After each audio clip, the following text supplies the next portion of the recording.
कोई भी हस्बैंड ये बर्दाश्त नहीं कर सकता कि उसकी जो बीवी है, उसकी जो वाइफ है, किसी गैर आदमी के साथ वल्गर चैट्स करे, अश्लील बातें करती हो। ऐसा ही एक केस आया है हाईकोर्ट के सामने। एक केस में होता यह है कि यहाँ पे एक हस्बैंड और वाइफ है, दोनों की शादी होती है दिसंबर 2018 में हिंदू रीति रिवाज से। अब भाई यहाँ पे एक चीज हस्बैंड ने वाइफ को पहले ही क्लियर कर दी थी, मतलब शादी से पहले क्लियर कर दिया था कि हस्बैंड को सुनने में प्रॉब्लम है। जी, जो हस्बैंड है उनको हियरिंग प्रॉब्लम है, उनको बराबर से सुनाई नहीं देता है। तो ये बात हस्बैंड ने शादी से पहले ही वाइफ को क्लियरली बता दिया था। ये बात सुनने के बाद जो वाइफ है उसने शादी के लिए हाँ कर दिया, और इसके बाद क्या होता है कि दोनों की शादी हो जाती है 2018 में। अब भाई हस्बैंड का ये कहना है कि शादी के तुरंत बाद ही जो वाइफ है उसका बिहेवियर एकदम से बदल गया। ठीक है, जो वाइफ है वो अपने पति और उसके परिवार के साथ उसका रवैया पूरा बदल गया, उसका बिहेवियर बहुत अब्यूसिव हो गया।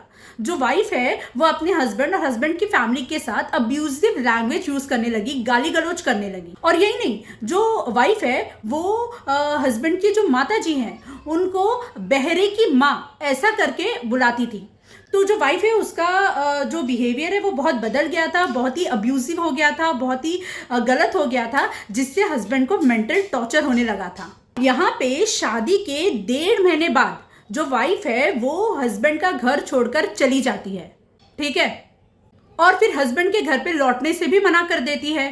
यहाँ पे हस्बैंड का ये भी कहना था कि वाइफ जो है जितने भी दिन वो मतलब हस्बैंड के साथ रही है, तो उस दरमियान में जो वाइफ है वो अपने पुराने लवर्स के साथ चैट करती थी मोबाइल पर।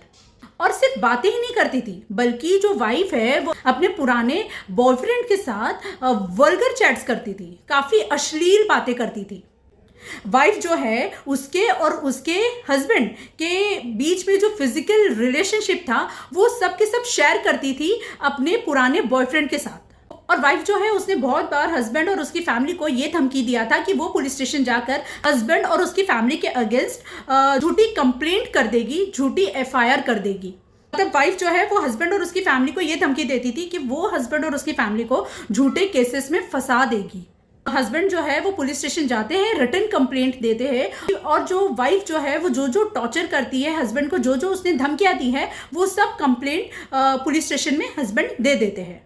अब इसके बाद पुलिस स्टेशन में वाइफ भी आती है। ठीक है, तो वहां पे जो वाइफ है ना वो हस्बैंड से माफी मांगती है और हस्बैंड को रिटर्न में लिख के देती है कि भाई अब वो इसके बाद हस्बैंड से बदतमीजी नहीं करेगी, ना ही हस्बैंड से, ना ही हस्बैंड के परिवार से कोई भी बदतमीजी नहीं करेगी। और वाइफ जो है वो कॉम्प्रोमाइज करने के लिए बोलती है।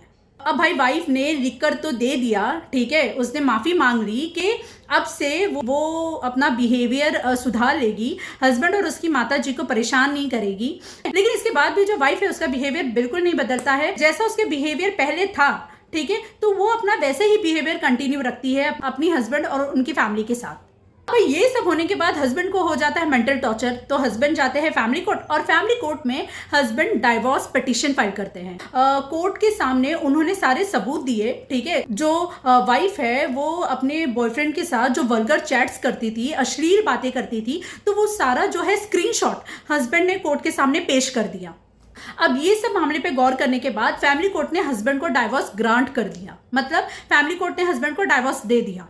भाई हस्बैंड को डाइवोर्स मिल जाता है, हस्बैंड को शांति मिल जाती है, लेकिन वाइफ को ये बात बिल्कुल भी देखी नहीं जाती है। तो वाइफ क्या करती है, वो हाई कोर्ट जाती है और अपील फाइल करती है। मतलब फैमिली कोर्ट ने जो हस्बैंड को डाइवोर्स ग्रांट कर दिया था, तो फैमिली कोर्ट के ऑर्डर को चैलेंज करने के लिए वो हाई कोर्ट जाती है और अपील फाइल करती है। मतलब उसका ये मानना है कि जो फैमिली कोर्ट ने ऑर्डर दिया है डाइवोर्स का, वो ऑर्डर बिल्कुल भी सही नहीं है।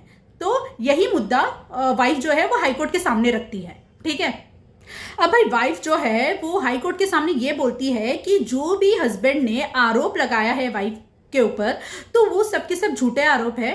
ठीक है, और उल्टा वो हस्बैंड के ऊपर आरोप लगाती है कि जो हस्बैंड है वो उसको मारते थे। अब जब ये पूरा मामला हाई कोर्ट के सामने आता है, तो यहाँ पे हाई कोर्ट ने ये ऑब्जर्व किया, कोई भी हस्बैंड ये टॉलरेट बिल्कुल नहीं करेगा कि उसकी वाइफ किसी गैर आदमी के साथ अश्लील बातें करती हो, और वो भी शादी के बाद। मतलब आप एक शादी के रिश्ते में हैं, ठीक है, आपके पति हैं, और पति होने के बावजूद भी जो वाइफ है वो किसी गैर आदमी के साथ वल्गर चैट्स कर रही हो, अश्लील बातें कर रही हो, तो ये बात जब पति को मालूम पड़ती है तो पति ये बात टॉलरेट कर ही नहीं सकता है। ठीक है भाई, यहाँ पे हाई कोर्ट ने कहा शादी के बाद ना हस्बैंड और वाइफ को पूरी फ्रीडम है कि वो मोबाइल पर चैट कर सकते हैं, मोबाइल यूज कर सकते हैं, लेकिन एक मर्यादा में।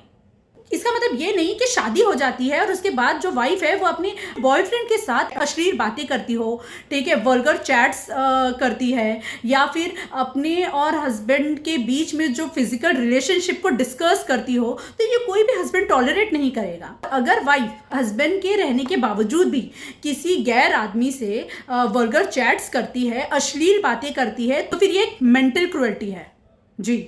यहाँ पे हाई कोर्ट ने फैमिली कोर्ट के ऑर्डर में बिल्कुल भी इंटरफेयर नहीं किया। हाई कोर्ट ने कहा कि फैमिली कोर्ट ने जो ऑर्डर दिया है वो बिल्कुल भी सही है, हाई कोर्ट को इसमें कुछ गलत दिखा ही नहीं। और यहाँ पे हाई कोर्ट ने वाइफ की अपील को डिसमिस कर दिया, वाइफ की अपील को रिजेक्ट कर दिया। ऐसी लीगल नॉलेज के लिए सब्सक्राइब कीजिए मेरे चैनल को।